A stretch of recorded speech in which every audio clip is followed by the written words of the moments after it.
Welcome back everyone to JJ Central's DIY channel. Today we are going to change the transmission fluid on a 2018 Nissan Rogue. And this car, I believe, goes from 2016 all the way to 2021. Nissan Rogue, Nissan Altima, and all those 2-liter, 2.5-liter engines are all the same process when it comes to changing the transmission fluid. And in this case, it's every 60,000 miles, and also depends on how much you use also depends on what condition you use the car in. It could be 60,000 and then every 30,000 after that. In this case, we're just going to change the fluid. In other words, we're not going to drop the pan, but just flush the fluid out, and we'll show how. The first thing you need to do is make sure the dipstick here, right here, is pulled out. You can't easily pull this out because it's a cap, not a full dipstick.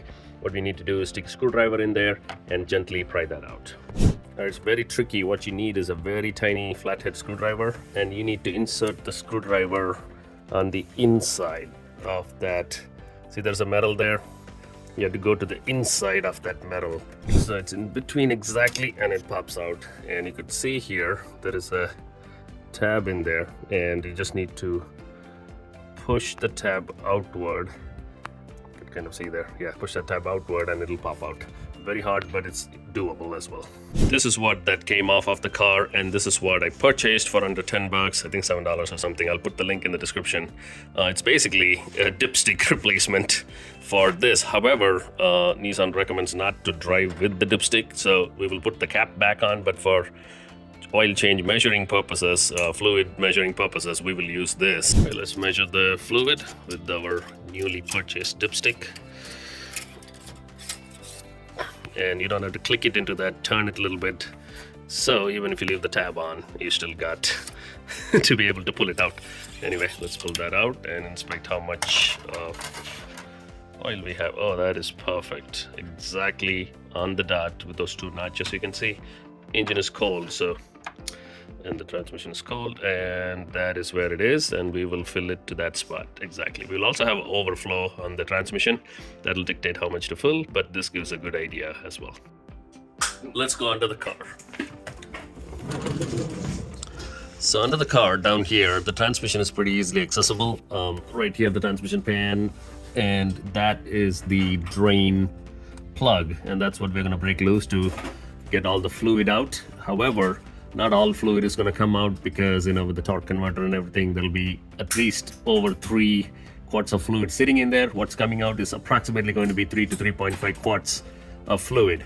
So we need to do it twice. You put new fluid in, run the car, change the gears and all that, and then come back, do it again, so that another 3 quarts goes in, and then you'll have a good flush. And this is what they claim to be the magic overflow plug, which basically you open this and you close this, and you put the fluid. When the fluid comes out through here, you close it, and that's the exact amount you need. So we're breaking the overflow first, just to check if it's an overflow. Fluid comes out, it's not an overflow. However, the car is also on an angle, so there is a chance fluid comes out. Let's see how much comes out. And it's a 14 millimeter plug on this, and this one is a 19 millimeter, so 14 and 19.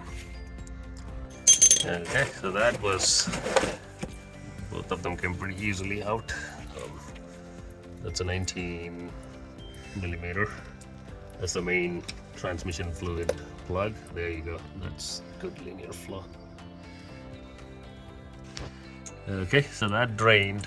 About 3 quarts came out. It's on the catch pan. We'll see in a second. All right, we're going to be using this Nissan CVT fluid. There are other companies like Valvoline that make CVT fluid for Nissan as well. But it's best to just go with the OEM on this. And these are getting pretty expensive now. What we need is basically a minimum of 6 to 7 quarts, because we're going to do this twice. One time drain comes out about 3 quarts to 3.5 quarts, and then so on. So we put this back on. What you need to make sure is NS3 is the designation for these fluids. Get a bunch of them, and then you can go from there. All right, let's fill this with the transmission fluid, and you need a long funnel in order for you to be able to put it in there. If you don't have a funnel, I'll put the link in the description of the funnel as well. You should be able to pick up for a couple of bucks. Right, the fluid is going in. We are going to put 3 quarts and see if it comes out of the overflow. All right, so I put 3. When I was almost down to the last of the 3, it started pouring out of the overflow right down there.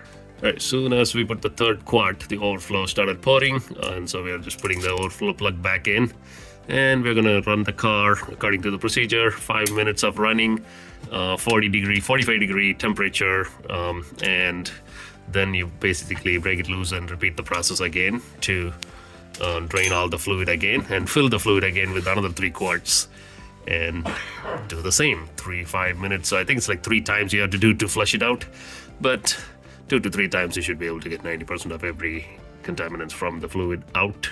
That's what we're gonna do. So, moment of truth, checking with the dipstick to see if that overflow actually is the right position, and we will know. Okay, as you can see, yeah, it is. So fluid level is between those 2 notches, so slightly less, but when we pulled initially, something came out of the overflow, so they did have it slightly more, another 100 ml or something. But yes, so that proves that the overflow is the correct level, and the dipstick also shows the same. Okay, now just checking the tranny temperature, and we got about 128 degrees, which is great because it's supposed to be 115 range for it to be flushed out for the next. All we did is, for 5 minutes, drive it around with plenty of transmission action, and we're back to do the second flush. Right, the second flush is done. The fluid stopped dripping. Fluid did not look as dirty as the first time, so which means the flush is working, and also means we don't have to do it again. Let's put the plug back on. Okay, and tighten it gently. That's a 19mm bolt, and also putting the overflow plug back on as well. That's a 14mm plug.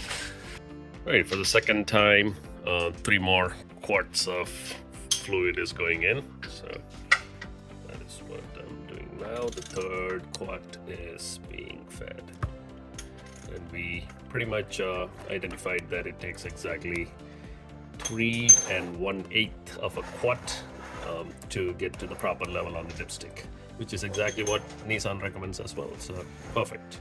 Car is off the ramp and nice and flat. We ran it for a while to get the temperature up and checked again to make sure the fluid level is exactly correct, and it is. So we can safely put everything back together and call it a day. Just have to put the cap on and be done.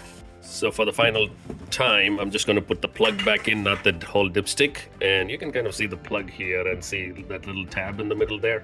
That's what is catching onto this, and that's what you have a hard time removing. So just going to put the plug back on.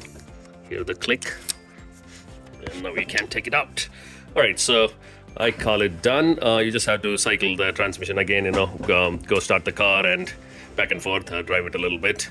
Now this is how we would do a transmission flush on a Nissan Rogue or a Nissan Altima for 2017 to 2021 range, and hope this was helpful. I'll put all the links in the description for the products I use, the dipstick, the funnel, the fluid, all that from Amazon, so you can pick it up and you can do it yourself and save some significant money rather than going to the dealer.